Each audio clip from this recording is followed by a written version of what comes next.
കൊരിന്ത്യർ 1-ാം ലേഖനം 4-ാം അധ്യായം 1-ാമത്തെ വാക്യം നമ്മൾ ഇങ്ങനെ വായിക്കുന്നു: ഞങ്ങളെ ക്രിസ്തുവിന്റെ ശുശ്രൂഷക്കാരും ദൈവമർമ്മങ്ങളുടെ ഗൃഹവിചാരകന്മാരും എന്നിങ്ങനെ ഓരോരുത്തൻ എണ്ണിക്കൊള്ളട്ടെ.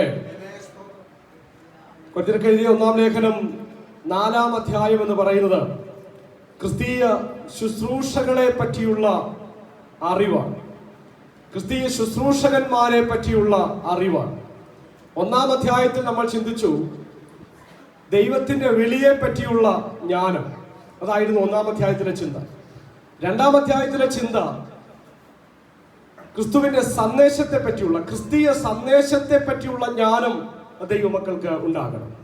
3-ാം അധ്യായത്തിൽ നമ്മൾ വിശദമായി ചിന്തിച്ചു സഭ പണിയുന്നതിനെ പറ്റിയുള്ള ജ്ഞാനം. അത് പ്രധാനമായും 3 കാര്യങ്ങൾ നമ്മൾ മനസ്സിലാക്കി. എന്താണ്? സഭ ദൈവത്തിന്റെ ഭവനമാണ്. ഒരു ഭവനത്തിൽ ഒരു കുഞ്ഞ് വളർന്ന പക്വതയായി അപ്പന്റെ സ്ഥാനത്ത് നിന്ന് കാര്യങ്ങൾ ചെയ്യാൻ പ്രാപ്തി നേടുന്നത് പോലെ പാൽ കുടിക്കുന്ന അവസ്ഥയിൽ നിന്ന് കുടുംബത്തിന്റെ ഉത്തരവാദിത്വം ഏറ്റെടുക്കുന്ന അവസ്ഥയിലേക്ക്, ഇവൻ എന്റെ പ്രിയപുത്രൻ, ഇവനിൽ ഞാൻ പ്രസാദിച്ചിരിക്കുന്നു, ഇവന് ചെവി കൊടുപ്പിനെന്ന് കുടുംബക്കാരോട് അപ്പൻ പറയുന്ന നിലവാരത്തിലേക്ക് ഒരു സഭാംഗം വളരണം. 2-ാമത് നമ്മൾ ചിന്തിച്ചു സഭ ദൈവത്തിന്റെ കൃഷിയാണ്, കൃഷിസ്ഥലമാണ്. ഒറ്റയ്ക്ക് വളർന്ന് പക്വത പ്രാപിക്കുന്നത് മാത്രമല്ല, ഒരുപോലെ എല്ലാവരും ഒരുമിച്ച് വളരണം. കൃഷി വിശാലമായി വളർന്ന് ഫലദായകമായി വളരുന്നത് പോലെ സഭ ഒരുമിച്ച് ഒരേ വലിപ്പത്തിൽ സമഭാവനയോടുകൂടി വളർന്ന് ഫലകരമായി തീരണം. 3-ാമത് നമ്മൾ ചിന്തിച്ചു സഭ ദൈവത്തിന്റെ ആലയമാണ്. സഭ ദൈവത്തിന്റെ ഭവനമായിരിക്കുമ്പോൾ തന്നെ, സഭ ദൈവത്തിന്റെ കൃഷിസ്ഥലമായിരിക്കുമ്പോൾ തന്നെ സഭ ദൈവത്തിന്റെ ആലയവും കൂടിയാണ്. ആലയത്തിന്റെ പരിശുദ്ധി കാത്തു സൂക്ഷിക്കാൻ ദൈവമക്കൾ ബാധ്യസ്ഥരാണ്.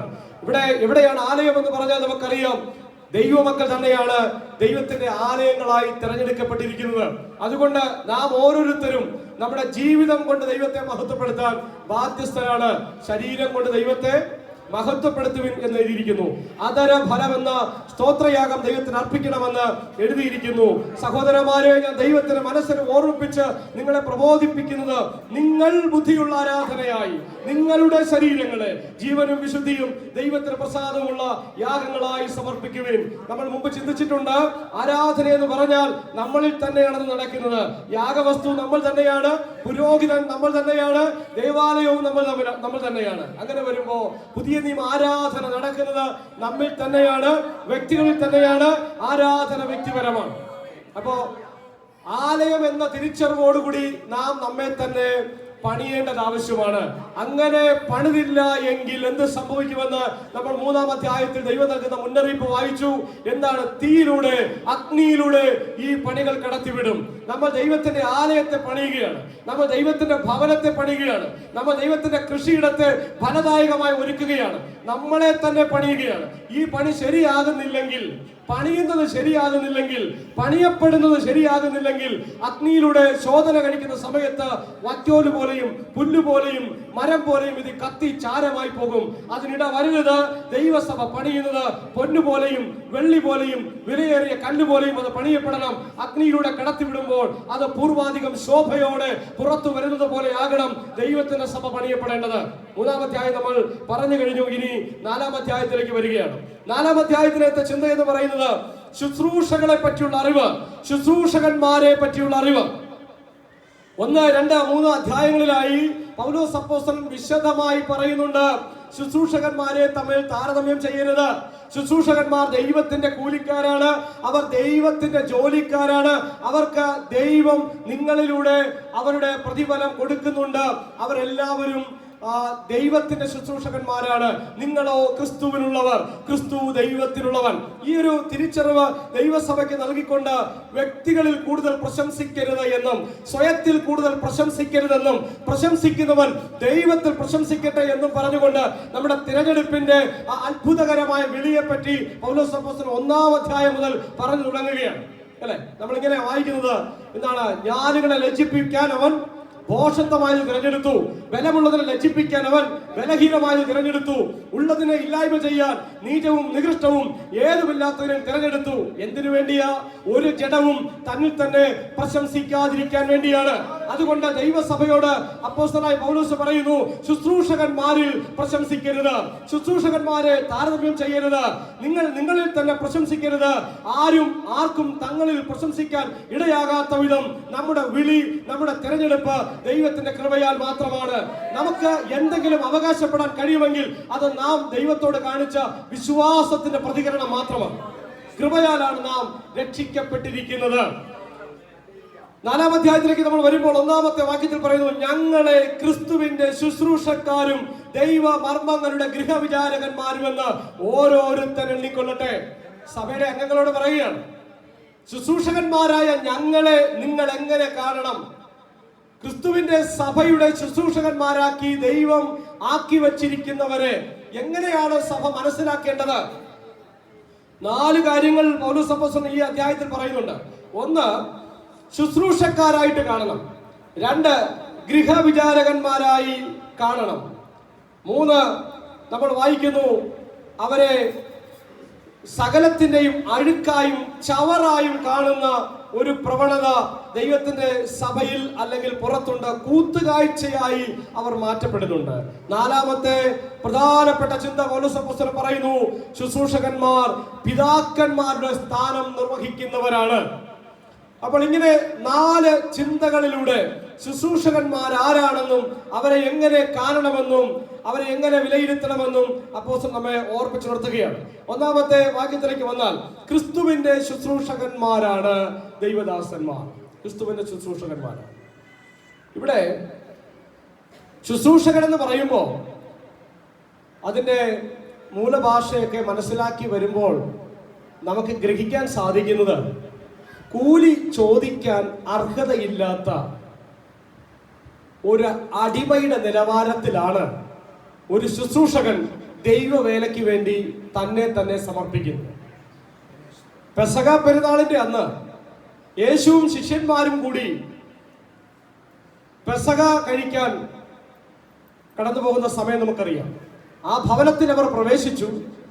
പക്ഷെ സാധാരണഗതിയിൽ അതിഥികളുടെ കാലുകൾ കഴുകി തുടയ്ക്കേണ്ട ഉത്തരവാദിത്തമുള്ള ആ ചെറിയ ദാസൻ അവിടെ ഇല്ലായിരുന്നു. എന്തോ കാരണങ്ങളാൽ ആ ചെറിയ ദാസൻ അവിടെ ഉണ്ടായില്ല. അവിടെ ഒരു ചോദ്യം ഉയർന്നു, അങ്ങനെയെങ്കിൽ ആ ചെറിയ ദാസന്റെ ഉത്തരവാദിത്വം ആരാണ് നിർവഹിക്കുന്നത്? ശിഷ്യന്മാർക്കിടയിൽ ചോദ്യമായി. അങ്ങോട്ടും ഇങ്ങോട്ടും അവർ പറഞ്ഞു, ആരാ ചെയ്യുന്നേ? എനിക്ക് പറ്റത്തില്ല. അങ്ങോട്ടും ഇങ്ങോട്ടും അവർ തമ്മിൽ ആരാണ് വലിയ ആള് എന്ന് തർക്കിക്കാൻ തുടങ്ങി. ആ തർക്കം ഇങ്ങനെ വല്ലാത്ത സാഹചര്യത്തിലേക്ക് വന്നപ്പോഴാണ് നമ്മുടെ കർത്താവായ യേശു ക്രിസ്തു, ശിഷ്യന്മാരുടെ ഗുരുവും കർത്താവുമായവൻ, അവൻ തൻ്റെ മേൽവസ്ത്രം മാറ്റിവെച്ചിട്ട് തോർത്തെടുത്ത് അരയിൽ ചുറ്റി. സാധാരണ ആ വീട്ടിൽ വരുന്ന അതിഥികളുടെ കാലുകൾ കഴുകാൻ വേണ്ടി കൂലി ചോദിക്കാൻ പോലും അർഹതയില്ലാത്ത ഒരു അടിമ അവിടെ ഉണ്ടാകും. ആ അടിമയുടെ നിലവാരത്തിലേക്ക് യേശു താണിറങ്ങുകയാണ്. സ്വർലോകം വിട്ട് ഭൂമിയിലേക്ക് ഇറങ്ങി വന്നവൻ ഇവിടെ ഇതാ തന്റെ ശിഷ്യന്മാരുടെ കാൽപാദങ്ങളിലേക്ക് ഇറങ്ങുകയാണ്. അവിടെ കാലുകൾ കഴുകി തുടച്ചുകൊണ്ട് കർത്താവ് പറഞ്ഞു, നിങ്ങളിൽ മഹാന്മാരാകുവാൻ ഇച്ഛിക്കുന്നവരെല്ലാം അവൻ മറ്റുള്ളവരുടെ ദാസന്മാരാകണം എന്ന് പറഞ്ഞുകൊണ്ട് കർത്താവ് ശുശ്രൂഷകൻ എന്തായിരിക്കണം എന്നതിന്റെ കൃത്യമായ അവൻ മാനദണ്ഡം അല്ലെങ്കിൽ അതിന്റെ വ്യവസ്ഥ മുന്നോട്ട് വെക്കുകയാണ്. ആരാണ് വലിയവൻ, ആരാണ് വലിയവൻ എന്ന് തമ്മിൽ ചോദിക്കുന്നിടത്ത് ക്രിസ്തു എല്ലാവരിലും താഴേക്ക് ഇറങ്ങുകയാണ്. ക്രിസ്തുവിന് എളുപ്പമായിരുന്നു. കാരണം നമുക്കറിയാം, യേശു ക്രിസ്തു ഈ ലോകത്തിലേക്ക് വന്നത് മരണം ഭരിക്കാൻ വേണ്ടിയാണ്, അല്ലെ? മരിക്കാൻ വേണ്ടി ഈ ലോകത്തിൽ ജനിച്ച ഒരേ ഒരു വ്യക്തിയേ ഉള്ളൂ, അത് നമ്മുടെ കർത്താവായ യേശു ക്രിസ്തുവാണ്. ആ മരണം നിസ്സാര മരണമൊന്നുമല്ല. നമ്മളെ ചിലപ്പോഴൊക്കെ പറയും നല്ല മരണമായിരുന്നു, അല്ലെ? അങ്ങനെ പറഞ്ഞ് കേട്ടിട്ടില്ലേ? നല്ല മരണമായിരുന്നു. കർത്താവ് ഈ ലോകത്തിൽ വന്നത് നല്ല മരണം മരിക്കാൻ വേണ്ടിയല്ല, ഈ ലോകത്തിലെ ഏറ്റവും നീച മരണം മരിക്കാൻ വേണ്ടിയാണ്. നീച മരണം എന്ന് പറഞ്ഞാൽ റോമ ഗവൺമെന്റ് തങ്ങളുടെ അടിമകൾക്ക് മാത്രമേ ക്രൂശു മരണം നൽകുമായിരുന്നുള്ളൂ, വിധിക്കുമായിരുന്നുള്ളൂ. റോമൻ പൗരനെ ഒരിക്കലും മർദ്ദിക്കാൻ പോലും അവർ തയ്യാറാകില്ല. അത്രത്തോളം പരിഗണനയുള്ളവരായിരുന്നു റോമ ഗവൺമെന്റിലെ പൗരന്മാർ, സിറ്റിസൺ എന്ന് പറയുന്നത്. പക്ഷെ നമ്മുടെ കർത്താവായ യേശു ക്രിസ്തുവിന് റോമൻ പൗരത്വമൊന്നുമില്ലായിരുന്നു. തത്വത്തിൽ അവനൊരു അടിമയുടെ നിലവാരത്തിൽ തന്നെ ആയിരുന്നു ഈ ലോകത്തിലേക്ക് പിറന്നു വീണത്. അന്നത്തെ കാലത്ത് പാലസ്തീൻ പ്രവിശ്യ, യേശു ജീവിച്ച ആ മേഖലയും യേശു ഉൾപ്പെട്ടിരുന്ന യഹൂദ സമൂഹവും റോമ ഗവൺമെന്റിന്റെ അധീനതയിലായിരുന്നു, അധീന രാജ്യമായിരുന്നു അത്. തത്വത്തിൽ അതൊരു അടിമ മേഖല എന്ന് വേണമെങ്കിൽ പറയാം, അത്ര സ്വാതന്ത്ര്യമില്ലാത്ത മേഖല. കർത്താവാകട്ടെ ഏറ്റവും ഒരു അടിമയുടെ നിലവാരത്തിലേക്ക് ഇറങ്ങി അടിമകൾക്ക് വിധിച്ചിരുന്ന മരണം സ്വീകരിക്കാൻ വേണ്ടി തയ്യാറെടുത്ത് വന്ന കർത്താവിന് ശിഷ്യന്മാരുടെ കാല് കഴുകുന്ന കാര്യം വലിയ പ്രശ്നമൊന്നുമല്ലായിരുന്നു. പ്രിയമുള്ളവരെ, ഒരു ശുശ്രൂഷകനെ പറ്റി പൗലോസ് അപ്പോസ്തലൻ തന്റെ തുടക്കത്തിൽ തന്നെ അധ്യായത്തിൽ പറഞ്ഞു തരികയാണ്. ശുശ്രൂഷകൻ എങ്ങനെ ആയിരിക്കണം? ഒരു അടിമയുടെ മനസ്സ് സൂക്ഷിക്കുന്നവനായിരിക്കണം. കർത്താവ് തന്റെ ഉപമകളിലൂടെ ഒരുപാട് ഉദാഹരണങ്ങൾ പറഞ്ഞിട്ടുണ്ട്. ഒരു മൂത്ത മകന്റെ കഥ കർത്താവ് പറഞ്ഞു, ഒരു ഇളയ മകന്റെ കഥ കർത്താവ് പറഞ്ഞു. അപ്പന്റെ വീട്ടിൽ എല്ലാ വസ്തുവകകളും, തനിക്ക് ജീവിക്കാനുള്ള എല്ലാ സൗഭാഗ്യങ്ങളും ഉണ്ടായിരുന്നിട്ടും അപ്പനോട് താൻ ചോദിച്ചു, അപ്പ വസ്തുവകയിൽ എനിക്ക് വരേണ്ടുന്ന പങ്ക് തരണം. അപ്പൻ യാതൊരു വൈമനസ്യവും കൂടാതെ രണ്ടുപേർക്കും വസ്തു വിഭാഗിച്ചു കൊടുത്തു എന്നാണ് അവിടെ എഴുതിയിരിക്കുന്നത്. എന്നാൽ ഇളയ മകൻ തനിക്ക് ലഭിച്ച സമ്പാദ്യവുമായിട്ട് താൻ കടന്നുപോയി. ദൂരദേശത്ത് പോയി അധ്വാനിച്ച് അവിടെ ചെന്ന് ജീവിക്കാനുള്ള മനസ്സൊന്നുമല്ല തനിക്കുണ്ടായിരുന്നത്.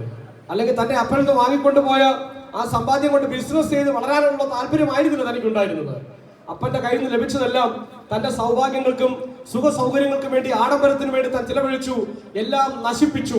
ഒടുവിൽ വിശപ്പ് ജീവിതത്തിൽ അലട്ടിയപ്പോ താൻ അപ്പന്റെ വീടിനെ പറ്റി ഓർത്തു. അപ്പന്റെ വീട്ടിൽ താൻ കഴിഞ്ഞ ദിവസങ്ങളെ പറ്റി താൻ ഓർത്തു.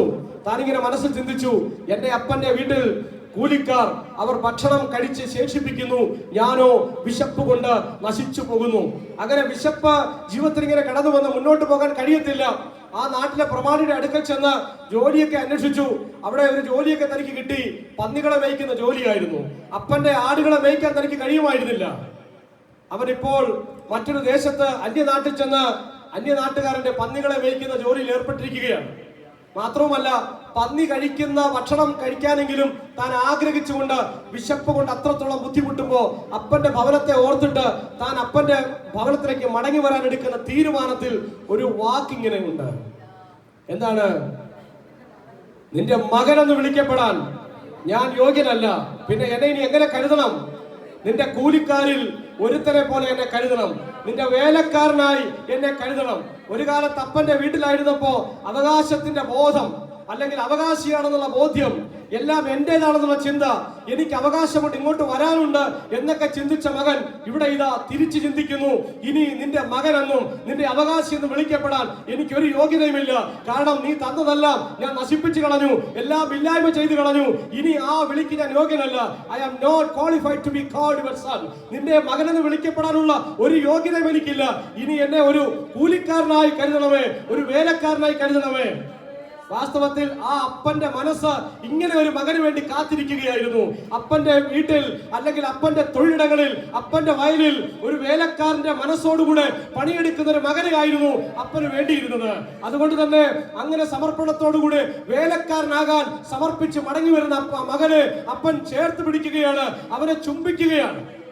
മൂത്ത മകനെ ഇതൊന്നും മനസ്സിലായില്ല. അപ്പന്റെ ഹൃദയത്തിലെ ആഗ്രഹം എന്താണെന്ന് അറിയാമോ? എപ്പോഴും പിതാവിന്റെ ഹൃദയത്തിലെ ആഗ്രഹം മക്കൾ അപ്പന്റെ ഉത്തരവാദിത്വത്തിൽ, അപ്പന്റെ വയലിൽ, അപ്പന്റെ ഉത്തരവാദിത്തങ്ങൾ ഏറ്റെടുത്ത് ചെയ്യുന്ന മക്കളായിരിക്കണം എന്നുള്ളതാണ്. ദാസ മനോഭാവത്തോടുകൂടി മക്കളായി ജീവിക്കണം. ഇതാ ദൈവം നമ്മെ പറ്റി ആഗ്രഹിക്കുന്നത്. സ്വർഗോന്നതകൾ വെടിഞ്ഞ് സ്വർഗത്തിലെ പിതാവായ ദൈവത്തിന്റെ മകൻ ഈ ലോകത്തിലേക്ക് ഇറങ്ങി വന്നു. ആ മകൻ നട്ടുച്ച സമയത്ത് ശമര്യക്കാരി സ്ത്രീയോട് സുവിശേഷം പങ്കുവെച്ചുകൊണ്ടിരിക്കുമ്പോ, അതിന് തൊട്ട് മുമ്പുള്ള സമയം നമുക്കറിയാം, കർത്താവ് വളരെയധികം വിശപ്പും ദാഹവും ഉള്ളവനായിരുന്നു. അവൻ ദാഹമുള്ളവൻ ആ കിണറ്റിനരികെ ഇരുന്നു കൊണ്ട് ദാഹജലം താൻ ചോദിക്കുന്ന സന്ദർഭമൊക്കെ നമുക്കറിയാം. പക്ഷെ സുവിശേഷം പറഞ്ഞു തുടങ്ങിയപ്പോ തന്റെ ദാഹം അസ്ഥാനത്തായി, സുവിശേഷം പറഞ്ഞു തുടങ്ങിയപ്പോ തന്റെ വിശപ്പ് അസ്ഥാനത്തായി. ഇതിനിടയിൽ ശിഷ്യന്മാർ എവിടെയോ ചെന്ന് ഭക്ഷണമൊക്കെ കഴിച്ച് കർത്താവിനൊരു ഭക്ഷണപ്പൊതിയുമായി വന്നിട്ട് കർത്താവിന്റെ കൈകളിലേക്ക് ഭക്ഷണപ്പൊതി നീട്ടുമ്പോൾ യേശു പറഞ്ഞു, നിങ്ങൾ അറിയാത്ത ആഹാരം കഴിക്കാൻ എനിക്കുണ്ട്. എന്തായിരുന്നു ആഹാരം? എന്റെ അപ്പന്റെ വേല തികയ്ക്കുന്നതാണ് എന്റെ ആഹാരം. എന്റെ അപ്പന്റെ വേല തികയ്ക്കുന്നതാണ് എന്റെ ആഹാരം. ഇതാ ഈ മുടിയൻ പുത്രൻ വീട്ടിലേക്ക്, അപ്പന്റെ വീട്ടിലേക്ക് കൂലിക്കാരനാകാനുള്ള മനസ്സോടുകൂടി കടന്നു വരുമ്പോൾ എന്തിനാ കർത്താവ് ഈ കഥ പറഞ്ഞത്? കർത്താവ് തന്റെ ജീവിതത്തിലൂടെ പറയുകയായിരുന്നു. സ്വർഗോന്നതങ്ങൾ വിട്ട് ഈ ലോകത്തിലേക്ക് ഇറങ്ങി വന്ന ആ പിതാവിന്റെ മകൻ അപ്പന്റെ വേല തികയ്ക്കുന്നതാണ്, ദൈവവേലയാണ് തന്റെ ആഹാരമെന്ന് കരുതത്തക്ക വിധം നട്ടുച്ചയ്ക്ക് തന്റെ ക്ഷീണം മറന്നുകൊണ്ട് സുവിശേഷ വേലയിൽ താൻ വ്യാപൃതനാകുകയാണ്. ഈ മനസ്സാണ് ഒരു ശുശ്രൂഷകൻ ഉണ്ടാകേണ്ടത്. ഈ മനസ്സാണ് ഒരു ദൈവവേലക്കാരൻ ഉണ്ടാകേണ്ടത്. അവന്റെ ഭക്ഷണം പോലും മറന്നുകൊണ്ട്. ഉച്ചയ്ക്ക് ഭക്ഷണം കിട്ടിയില്ല, വൈകുന്നേരത്തെ 7 മണിക്ക് ഡിന്നർ കഴിക്കുന്ന താമസിച്ചു പോയി. ഇത് പറയാൻ ശുശ്രൂഷകനെ കഴിയില്ല, പറയാൻ പാടില്ലാത്ത വിധം ആത്മസമർപ്പണമുള്ളവനായിരിക്കണം ക്രിസ്തുവിന്റെ ശുശ്രൂഷകൻ. ഞങ്ങളെ ക്രിസ്തുവിന്റെ ശുശ്രൂഷകന്മാരെന്ന് നിങ്ങൾ കരുതണം. കരുതുക മാത്രമല്ല, അങ്ങനെ ജീവിക്കാനും ബാധ്യതയുണ്ട്. എന്ന് പറഞ്ഞാൽ കൂലി ചോദിക്കാൻ പോലും അർഹതയില്ല. മുടിയൻ പുത്രൻ പറഞ്ഞത് എന്നെ ഒരു കൂലിക്കാരനായിട്ട് കരുതണമെന്നാണ്. ഒരുപക്ഷെ ആ അപ്പന്റെ വീട്ടിൽ കൂലി കൊടുക്കാത്ത ആരും കാണാം. അത്രയും നല്ല അപ്പനാണ്. ഇളയ മകന പക്വത ഇല്ലാത്തവൻ അവകാശം ചോദിച്ചപ്പം എന്താണ് വാരിക്കൊടുത്ത അപ്പൻ. ആ അപ്പന്റെ വീട്ടിൽ ആരെങ്കിലും കൂലി ഇല്ലാതെ പണിയെടുക്കുന്നു നമുക്ക് ചിന്തിക്കാൻ പറ്റത്തില്ല, അല്ലേ? അത്രയും സ്നേഹവാനായ അപ്പൻ. പ്രിയമുള്ളവരെ, നമ്മുടെ കർത്താവ്, നമ്മുടെ ദൈവം കൂലി തരാതെ പണിയിപ്പിക്കുന്നവനല്ല. പൗലോസ് അപ്പോസ്തലൻ പറയുന്നു, ശുശ്രൂഷകന്മാരോട് പറയുന്നു, ദൈവസഭയോട് പറയുന്നു, ശുശ്രൂഷകന്മാർ കൂലി പ്രതീക്ഷിച്ച് പണിയെടുക്കുന്നവരല്ല. പക്ഷേ മുമ്പോട്ടുള്ള 3 അധ്യായങ്ങളിലായി നമ്മൾ ചിന്തിച്ചു, അവർക്കുള്ള കൂലി കൃത്യമായി ദൈവം കൊടുക്കുന്നുണ്ട്, അവർക്കുള്ള പ്രതിഫലം ദൈവം കൊടുക്കുന്നുണ്ട്. എന്നാൽ ജോലി ചെയ്യേണ്ടത് കൂലി കിട്ടുമെന്ന ചിന്തയിലല്ല, അല്ലെങ്കിൽ പ്രതിഫലം കിട്ടുമെന്ന ചിന്തയിലല്ല. ഈ മനസ്സോടുകൂടി ശുശ്രൂഷകനെ പോലെ പ്രവർത്തിക്കാനുള്ള മനസ്സ്, ഏത് സമയത്തും എത്ര താഴേക്ക് ഇറങ്ങാൻ കഴിയുന്ന മനസ്സ് ശുശ്രൂഷകൻ ഉണ്ടാകണമെന്നുള്ള തിരിച്ചറിവ് പൗലോസ് അപ്പോസ്തലൻ നൽകിയാണ്. 2-ാമത്തെ ഭാഗം ആ വാക്യത്തിൽ തന്നെ നമുക്ക് കാണാം. ഞങ്ങളെ ക്രിസ്തുവിന്റെ ശുശ്രൂഷകന്മാരും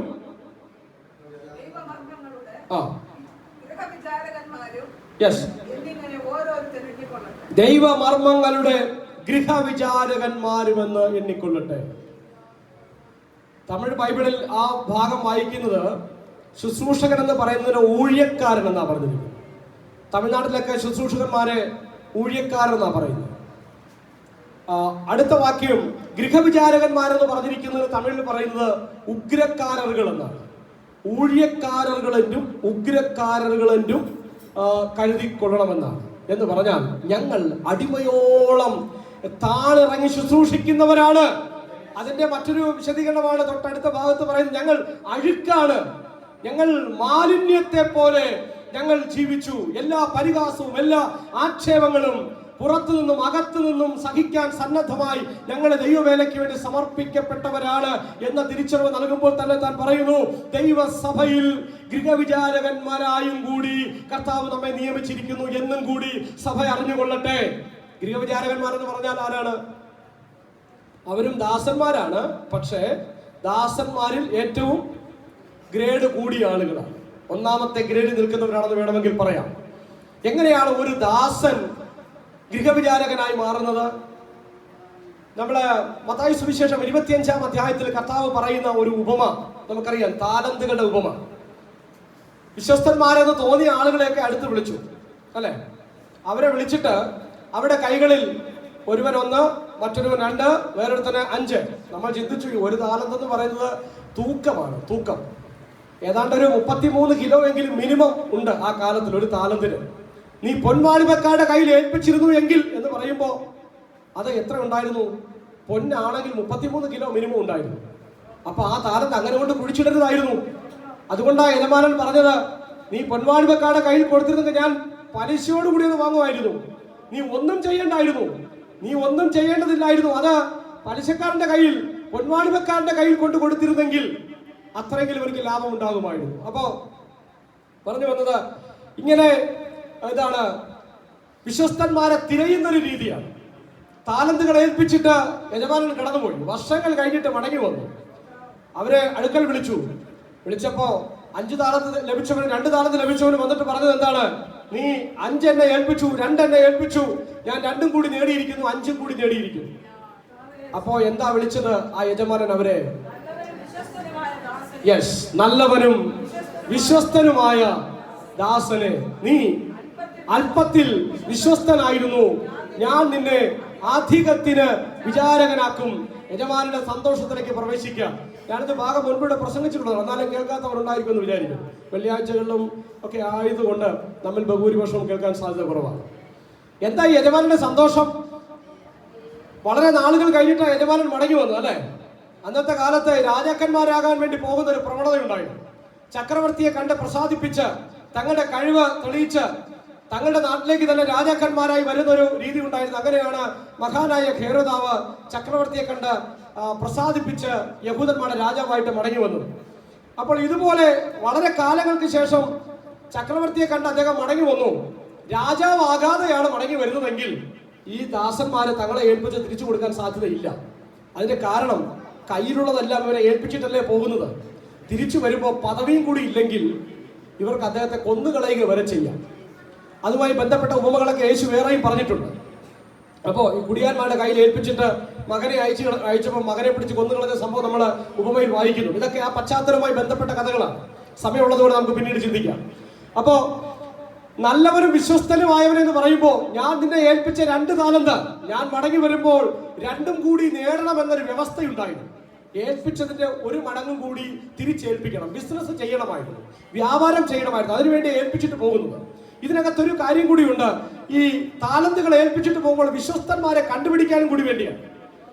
അപ്പോൾ യജമാനൻ കാലങ്ങൾക്ക് ശേഷം മടങ്ങി വന്നു. ഇങ്ങനെ എഴുതിയിരിക്കുന്നു, അവരുമായി കണക്ക് തീർത്തു. 2 ലഭിച്ചവരും 5 ലഭിച്ചവരും ഒക്കെ മുൻപിൽ വന്നു നിന്ന് കണക്ക് ബോധിപ്പിക്കുകയാണ്.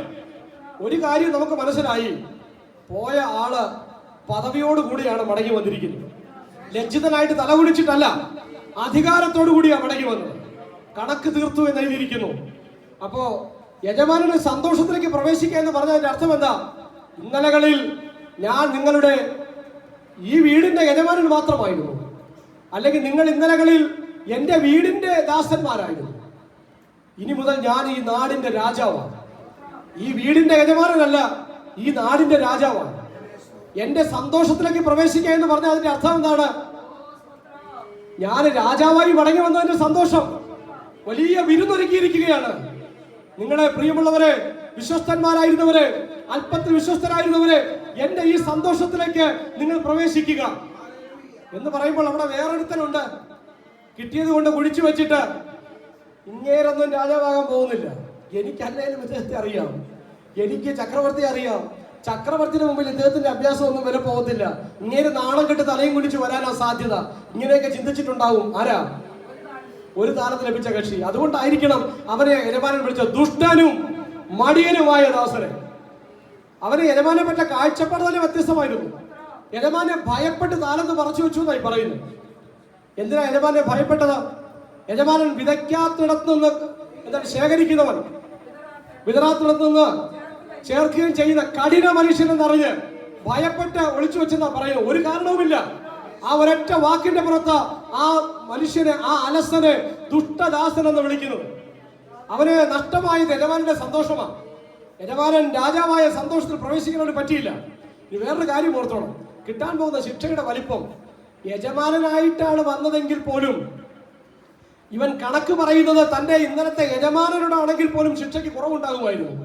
ഇപ്പൊ കണക്ക് പറയുന്നത് ഇന്നലത്തെ യജമാനോടല്ല, ആ നാടിന്റെ രാജാവിനോടാ കണക്ക് പറയുന്നത്. ഇന്നലത്തെ യജമാനല്ല ഇന്നത്തെ രാജാവ്. ഇന്നലത്തെ ശിക്ഷയല്ല ഇന്ന് കിട്ടാൻ പോകുന്നത്. ഇന്നലെ ശിക്ഷിച്ചത് യജമാനാ, ഇന്ന് ശിക്ഷിക്കാൻ പോകുന്നത് രാജാവാണ്. ഇവനെ ഏറ്റവും പുറത്തുള്ള ഇരുട്ടിലേക്ക് തള്ളിക്കളയുമെന്ന് പറയുമ്പോൾ ആ ശിക്ഷ ഭയാനകമാണ്, അത് ഭയങ്കരമാണ്. അതേസമയം സന്തോഷം അനുഭവിക്കുന്ന ദാസന്മാർ, അവർ ഇന്നലകളിൽ യജമാനന്റെ കൊച്ചു കൊച്ചു സന്തോഷങ്ങളിൽ പങ്കെടുത്തവരാ. യജമാനന്റെ കൊച്ചു കൊച്ചു ദൗത്യങ്ങളിൽ സന്തോഷിച്ച് അതിനെ വിശ്വസ്തയോടുകൂടി ചെയ്തപ്പോൾ അവർക്ക് ലഭിക്കുന്ന സന്തോഷം, യജമാനൻ രാജാവായ സന്തോഷത്തിലേക്ക് അവർക്ക് ക്ഷണം ലഭിച്ചിരിക്കുന്നത്. അതിനും അപ്പുറത്തേക്ക് അവരോട് പറഞ്ഞു, നിങ്ങൾ ഇന്നലകളിൽ എന്റെ ചെറിയ കാര്യങ്ങളിൽ വിശ്വസ്തന്മാരായിരുന്നു, ഞാൻ നിങ്ങളെ അധികത്തിന് വിചാരകന്മാരാക്കും. പ്രിയമുള്ളവരെ, ദൈവസന്നിധിയിൽ ഞാൻ നിങ്ങളെ ഏറ്റെടുക്കുന്ന കൊച്ചു കൊച്ചു കാര്യങ്ങൾ, ദൈവത്തിന് വേണ്ടി ഞാൻ നിങ്ങളും ചെയ്യുന്ന കൊച്ചു കൊച്ചു കാര്യങ്ങളിൽ ദൈവം എത്രത്തോളം സൂക്ഷ്മതയോടെ അത് നിരീക്ഷിക്കുന്നു എന്നുള്ളതാണ് നമ്മൾ ചിന്തിക്കേണ്ടത്.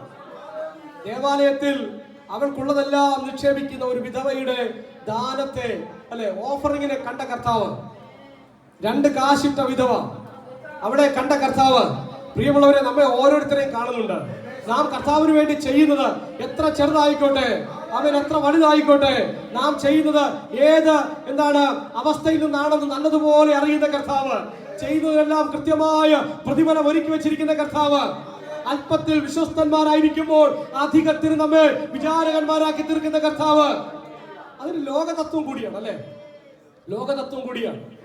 ചെറിയ കാര്യങ്ങളിൽ വിശ്വസ്തന്മാരായിരിക്കുമ്പോൾ അധിക കാര്യങ്ങൾ ഫലമേൽപ്പിക്കുന്നത് ഈ ലോകത്തിന്റെ തത്വം കൂടിയാണ്. നമ്മുടെ ദൈവവും ആ തത്വപ്രകാരം തന്നെ പ്രവർത്തിക്കുന്നവരാണ്. നോക്കിക്കേ, അങ്ങനെ അവിടെ വന്ന ദാസന്മാര് യജമാന്റെ സന്തോഷത്തിലേക്ക് പ്രവേശിക്കുക എന്ന് പറഞ്ഞു 2 അധികത്തിന് വിചാരകന്മാരാക്കി. എന്ന് പറഞ്ഞാൽ ഇന്നലെ യജമാനന്റെ വീട്ടിലെ വസ്തുവകകളുടെ കാര്യം വിചാരകത്വമായിരുന്നെങ്കിൽ ഇന്ന് ചെയ്യാൻ പോകുന്നത് ആ നാടിലെ രാജാവിന്റെ അല്ലെങ്കിൽ ആ രാജ്യത്തിന്റെ കാര്യവിചാരകത്വത്തിലേക്ക് അവർ നയിക്കപ്പെടുകയാണ്. പൗലോസ് അപ്പോസ്തലൻ പറയുന്നു, ഞങ്ങളെ ക്രിസ്തുവിന്റെ ശുശ്രൂഷകന്മാരായി കരുതണം എന്ന് പറഞ്ഞാൽ കൂലി ചോദിക്കാൻ പോലും അർഹതയില്ലാത്ത ഒരു അടിമയുടെ നിലവാരത്തിലാണ് ഞങ്ങളെ തന്നെ ദൈവവേലയ്ക്ക് വേണ്ടി സമർപ്പിച്ചത്. അപ്പോൾ തന്നെ ഞങ്ങൾ ദൈവസഭയുമായി ബന്ധപ്പെട്ട് ദൈവത്തോട് കണക്ക് പറയാൻ വേണ്ടി ആക്കി വെക്കപ്പെട്ട ഗൃഹവിചാരകന്മാരും കൂടിയാണ്. കണക്ക് പറയണം. അതുകൊണ്ടാണ് ദൈവദാസന്മാരെ ചിലപ്പോഴെങ്കിലും അല്പം ശകാരത്തോടു കൂടി സംസാരിക്കുന്നവരുണ്ടാകും, അല്പം ഗൗരവത്തോടു കൂടി സംസാരിക്കുന്നവരുണ്ടാകും.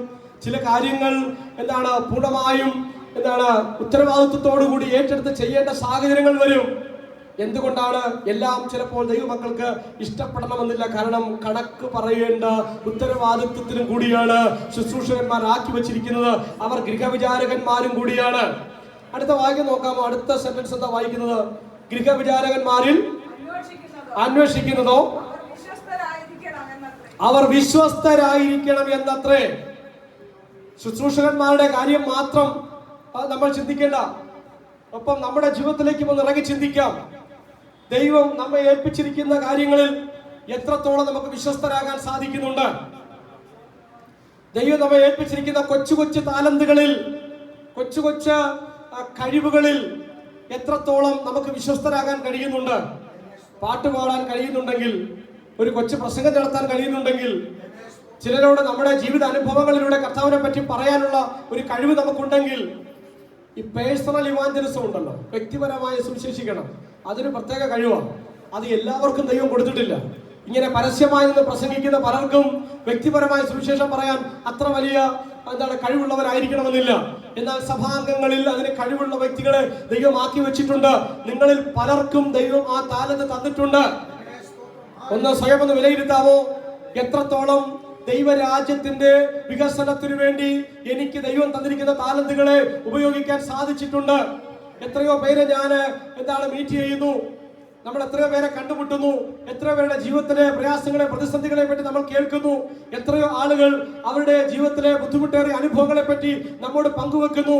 ആ സമയത്ത് മറിയ യേശുവിനെ ചൂണ്ടിക്കാണിച്ചതുപോലെ നിങ്ങളുടെ പ്രശ്നങ്ങളെ യേശുവിനോട് പറയാൻ, അല്ലെങ്കിൽ നിങ്ങൾക്ക് വേണ്ടി ഞാൻ പ്രാർത്ഥിക്കാം എന്ന് പറയാൻ നമുക്ക് എത്ര പേർക്ക് സാധിക്കുന്നുണ്ട്? നമ്മുടെ ജീവിതത്തിൽ ലഭിക്കുന്ന തൊഴിലിടങ്ങളിൽ ലഭിക്കുന്ന അവസരങ്ങൾ, ബന്ധുമിത്രാദികൾക്കിടയിൽ ലഭിക്കുന്ന അവസരങ്ങൾ, സ്നേഹിതർക്കിടയിൽ ലഭിക്കുന്ന അവസരങ്ങളിൽ ക്രിസ്തുവിനെ ഒന്ന് പ്രദർശിപ്പിക്കാൻ, ക്രിസ്തുവിനെ ഒന്ന് അവർക്ക് വെളിവാക്കി കൊടുക്കാൻ, ക്രിസ്തുവിനെ അനുഭവവേദ്യമാക്കി കൊടുക്കാൻ നമുക്ക് എത്രത്തോളം സാധിക്കുന്നുണ്ട്? ചെറിയ കാര്യങ്ങളിൽ നമ്മൾ വിശ്വസ്തന്മാരായിരുന്നാൽ നമ്മെ അധികത്തിന് വിചാരകന്മാരാക്കുന്ന കർത്താവ്. പ്രിയമുള്ളവരെ, ഏൽപ്പിച്ചിരിക്കുന്ന ചെറിയ കാര്യങ്ങളിൽ വിശ്വസ്തയോടെ വ്യാപാരം ചെയ്യാൻ കഴിയട്ടെ. എന്താണ് ഈ വിശ്വസ്തന്റെ ഗുണം? വിശ്വസ്തന്റെ പ്രത്യേകത എന്താണ്? വിശ്വസ്തൻ രഹസ്യം മറച്ചു വെക്കുന്നവനാണ്. വിശ്വസ്തന്റെ ഒരു പ്രത്യേകതയാണ് അവൻ രഹസ്യം മറച്ചു വെക്കുന്നവനാണ്. എന്ന് പറഞ്ഞാൽ രഹസ്യം മറച്ചു വെക്കുക എന്ന് പറഞ്ഞാൽ പരസ്യമാക്കേണ്ടതിനെ പറ്റി നല്ല ബോധ്യമുള്ളവനാണ്, അല്ലെ? എന്ത് പറയണം, എന്ത് പറയരുത് എന്നറിയാവുന്നവനാണ് ആര്? വിശ്വസ്തൻ. ദൈവത്തിന്റെ ഗൃഹവിചാരകന്മാരായി ദൈവം അന്വേഷിക്കുന്നത് വിശ്വസ്തന്മാരെയാണ്. അതിന്റെ കാരണം വിശ്വസ്തന്റെ ഒന്നാമത്തെ ഗുണം അവൻ രഹസ്യം മറച്ചു വെക്കുന്ന സ്വഭാവമുള്ളവനാണ്. ഒരു യജമാനന്റെ വീട്ടിൽ ജോലിക്ക് നിൽക്കുക, അവിടെ ഒരുപാട് കാര്യങ്ങളുണ്ടാകും, പല കാര്യങ്ങൾ അവിടെ ഉണ്ടാകും. യജമാനന്റെ കുറവുകളുണ്ടാകും, യജമാനത്തിന്റെ കുറവുകളുണ്ടാകും, അവിടെ ഭവനവുമായി ബന്ധപ്പെട്ട് പലതരത്തിലുള്ള ഇഷ്യൂസും കാര്യങ്ങളൊക്കെ ഉണ്ടാകും. ആ വീടിനകത്ത് ഗൃഹവിചാരകനായിരിക്കുന്ന വ്യക്തി ഗൃഹവിചാരകനായിരിക്കുന്ന വ്യക്തി ആ ഗൃഹനാഥന്റെ മനസ്സുള്ളവനായിരിക്കണം, ഉത്തരവാദിത്വ ബോധമുള്ളവനായിരിക്കണം. വീടിനകത്ത് നടക്കുന്ന കാര്യങ്ങൾ പുറത്ത് പറഞ്ഞു നടക്കുന്നവരെ ഗൃഹവിചാരകനാക്കാൻ കൊള്ളത്തില്ല. വീടിനകത്ത് ഒരുപാട് കാര്യങ്ങൾ കാണും, അതിനെ രഹസ്യമായി സൂക്ഷിക്കാൻ കഴിയുന്നു. ഈ കൗൺസിലിംഗ് സീക്രട്സ് നമ്മൾ പറഞ്ഞു കേട്ടിട്ടുണ്ട്.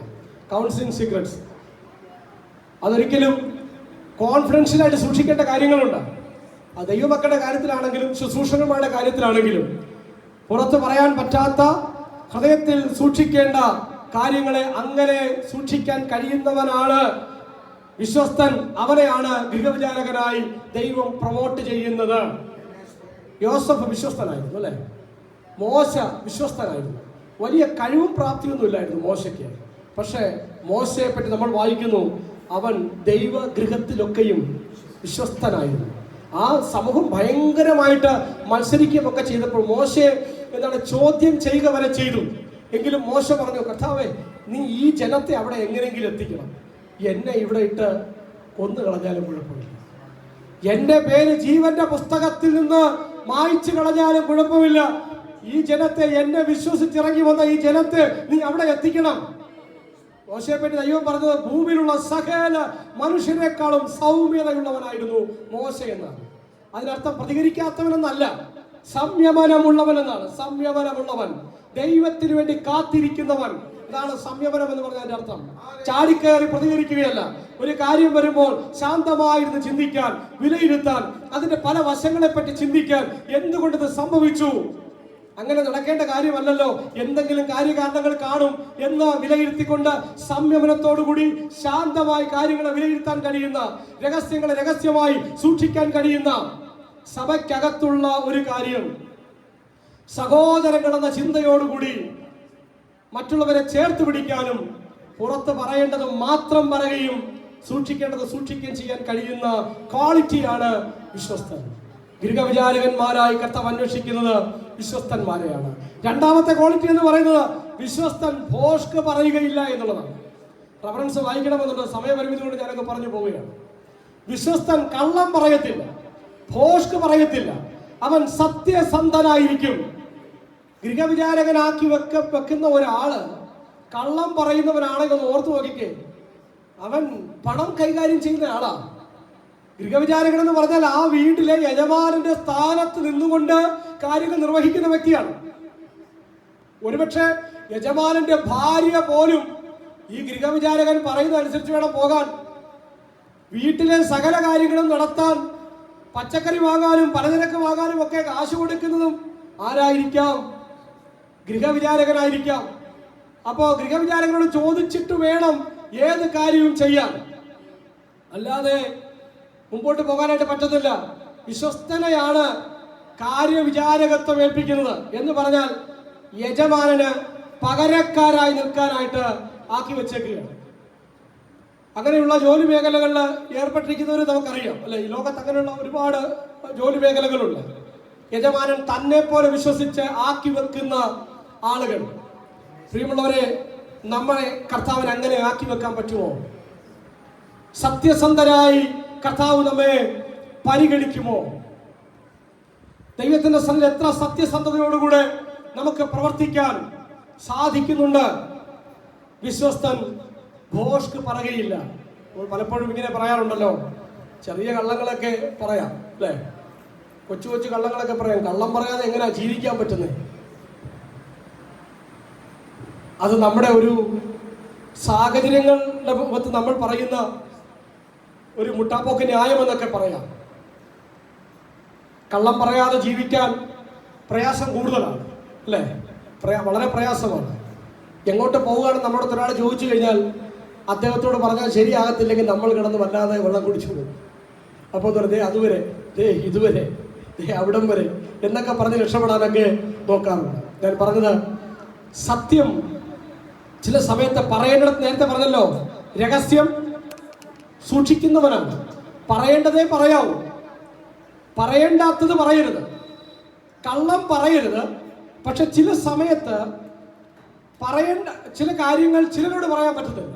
അങ്ങനെ വരുമ്പോൾ അത് കോൺഫിഡൻഷ്യലായിട്ട് വെക്കാനും ദൈവമക്കൾക്ക് പറ്റണം, അല്ലെങ്കിൽ പ്രശ്നമാണ്. യോസഫിന് പറ്റിയ ചതി എവിടെയാണ്? യോസേഫിന് ദൈവം ഒരു ദർശനം കൊടുത്തു. ആ ദർശനത്തിന്റെ ആകത്തുക എന്തായിരുന്നു? തന്റെ സഹോദരന്മാർ ഉൾപ്പെടെ തന്നെ നമസ്കരിക്കുന്ന ഒരു ദിവസം വരും. അത് ആരോട് പറയരുതായിരുന്നു? സഹോദരന്മാരോട് ചെന്ന് പറയരുതായിരുന്നു. പറയേണ്ട താമസം, ആക്ഷേപം തുടങ്ങി, പരിഹാസം തുടങ്ങി, കൊന്നു കളയാൻ വരെ അവർ തീരുമാനിച്ചു അല്ലെ, വിറ്റും കളഞ്ഞു. ഇതായിരിക്കും സംഭവിക്കുക. അപ്പോൾ സൂക്ഷിക്കേണ്ട കാര്യങ്ങൾ എവിടെയൊക്കെയാണ് സൂക്ഷിക്കേണ്ടതെന്ന് ദൈവവചനം നമുക്ക് പറഞ്ഞു തരുന്നു. നമ്മൾ ചിന്തിക്കും മാർക്കറ്റിൽ ചെല്ലുമ്പോൾ അവരോട് പറയാതിരിക്കാൻ സൂക്ഷിക്കുന്ന കാര്യമായിരിക്കും അല്ലെ. ഇവിടെ വചനം എത്ര കൃത്യമായി നമ്മൾ ഇടപെടുന്നു. നമ്മുടെ ചില കാര്യങ്ങൾ പറയാമല്ലോ, നമ്മുടെ ലക്ഷ്യോന്മുഖമായി യാത്ര ചെയ്യുമ്പോൾ വളരെ അത്യധ്വാനം ചെയ്ത് നമ്മളൊരു കാര്യത്തിന് വേണ്ടി ലക്ഷ്യപ്രാപ്തി മുൻനിർത്തി യാത്ര ചെയ്തുകൊണ്ടിരിക്കുകയാണ്. എല്ലാം വിളിച്ചു പറഞ്ഞുകൊണ്ട് നടന്നാൽ ചിലപ്പോൾ ബുദ്ധിമുട്ട് വരും. എല്ലാവർക്കും അത് ഇഷ്ടപ്പെടണമെന്നില്ല അല്ലേ. നമ്മുടെ ഉയർച്ച കാണാൻ എല്ലാവരും ഒരുപക്ഷെ ആഗ്രഹിക്കുന്നുണ്ടാവില്ല. ദൈവമക്കൾ അങ്ങനെയുള്ള കൂട്ടത്തിൽപ്പെട്ടവരല്ല. ഞാൻ പറഞ്ഞു വരുന്നത് പൊതുവായി ഈ കാര്യങ്ങൾ ചിന്തിക്കാൻ വേണ്ടിയാണ്. പക്വത, അതാണ് നിങ്ങൾ പാമ്പിനെ പോലെ ബുദ്ധിയുള്ളവരും പ്രാവിനെ പോലെ നിഷ്കളങ്കരുമായിരിപ്പീൻ. ഈ ലോകത്ത് നമ്മൾ ജീവിക്കുമ്പോൾ ആ പക്വതയോടെ, ആ പരിജ്ഞാനത്തോടെ ജീവിക്കാൻ ദൈവമക്കൾക്ക് സാധിക്കണം. പറയേണ്ടത് പറയണം, പറയേണ്ടാത്തത് പറയരുത്. അപ്പോൾ തന്നെ കള്ളം പറയാതിരിക്കാനും സത്യസന്ധമായി പെരുമാറാനും കഴിയുന്നവനാണ് വിശ്വസ്തൻ. ദൈവസന്നിധിയിൽ നമുക്ക് വിശ്വസ്തന്മാരായിരിക്കാൻ കഴിയുന്നുണ്ടോ? ദൈവം കൊടുത്ത 10 കൽപ്പനകളിൽ പ്രധാനപ്പെട്ട ഒരു കൽപ്പനയാണ് എന്താ? കള്ളസാക്ഷ്യം പറയരുത്, അല്ലെങ്കിൽ കള്ളം പറയരുത്. പാപങ്ങളെ പല ഗണത്തിൽപ്പെടുത്തിയിട്ടുണ്ട് അല്ലെ. മനസ്സുകൊണ്ട്, ചിന്ത കൊണ്ട് വരുന്ന പാപം, വാക്കുകളിലൂടെയുള്ള പാപം, പ്രവൃത്തികളിലൂടെയുള്ള പാപം. ആ 10 കൽപ്പനകളെ 3ആയിട്ട് തിരിച്ചാൽ നമുക്ക് അങ്ങനെ മനസ്സിലാക്കാം. അതിൽ വാക്കുകളിലൂടെയുള്ള പാപത്തിന്റെ ഗണത്തിൽ പെടുന്നതാണ് കള്ളം പറയുന്ന ഉൾപ്പെടെയുള്ള കാര്യങ്ങൾ. ദൈവമക്കൾ സത്യസന്ധരായിരിക്കണമെന്ന് കർത്താവ് ആഗ്രഹിക്കുന്നു. അവരാണ് വിശ്വസ്തന്മാർ. ആ വിശ്വസ്തന്മാരെയാണ് ഗൃഹവിചാരകന്മാരാക്കി ദൈവം ശുശ്രൂഷ ഏൽപ്പിക്കുന്നത്. അടുത്ത് നോക്കിക്കേ, മറ്റൊരു വേദഭാഗം നമ്മളിങ്ങനെ വായിക്കുന്നു. വിശ്വസ്തന്മാർ യജമാനന്മാർക്ക് ആരോഗ്യമാണ്, ഹെൽത്ത് ആണ്, ആരോഗ്യമാണ്. വിശ്വസ്തയോടുകൂടി പ്രവർത്തിക്കുന്ന ഒരു വ്യക്തി, ഒരു ഉദ്യോഗസ്ഥൻ ഒരു സ്ഥാപനത്തിലുണ്ടെങ്കിൽ അവിടുത്തെ യജമാനന്, സ്ഥാപന ഉടമയ്ക്ക് ഈ മനുഷ്യൻ ഒരു ആരോഗ്യമായിരിക്കും, ഒരു ഹെൽത്ത് ആയിരിക്കും. എന്ന് പറഞ്ഞാൽ തന്റെ സ്ഥാപനത്തെ നന്നായി നോക്കി നടത്താൻ, തന്റെ ശ്രദ്ധക്കുറവ് സംഭവിച്ചാൽ പോലും അതിനകത്തെ പോരായ്മകളൊക്കെ നികത്തി കൊണ്ടുപോകാൻ കഴിയുന്ന ആ മനുഷ്യൻ വിശ്വസ്തൻ.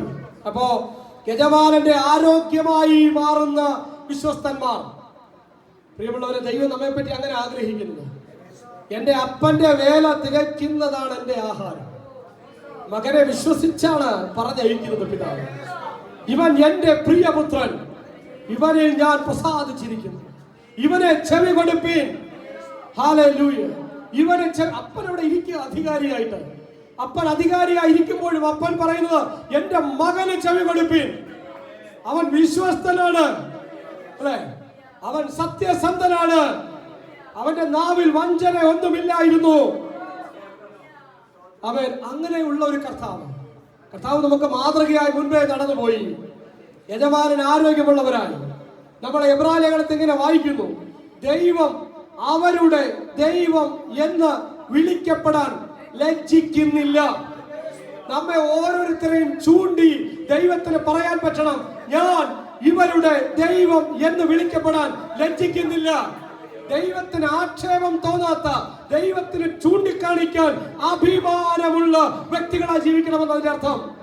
ഓരോ സഭാംഗത്തെ പറ്റിയും ദൈവം ആഗ്രഹിക്കുന്നത് എന്റെ മകനാണ്, ഇവളെന്റെ മകളാണ്, ഇവൻ എന്റെ മകനാണെന്ന് ചൂണ്ടിക്കാണിക്കാൻ പറ്റുന്ന ആ പേഴ്സണാലിറ്റിയിൽ ദൈവസഭ വളരണമെന്നാണ്, വിശ്വസ്തന്മാരായി വളരണമെന്നാണ്. നോക്കിക്കേ, നസറേലിനെ പറ്റി കർത്താവ് പറഞ്ഞത്, ഇവൻ സാക്ഷാൽ ഇസ്രായേല്യൻ, ഇവനിൽ കപടമില്ല. ദാവീദിനെ പറ്റി പറഞ്ഞത് എങ്ങനെയായിരുന്നു? ഇവൻ എന്റെ ഹൃദയപ്രകാരമുള്ള മനുഷ്യൻ. മോശയെ പറ്റി എന്ന് പറഞ്ഞു? ദൈവത്തിന്റെ ഭവനത്തിലൊക്കെയും വിശ്വസ്തനാണ്. യോബിനെ പറ്റി എന്ത് പറഞ്ഞു?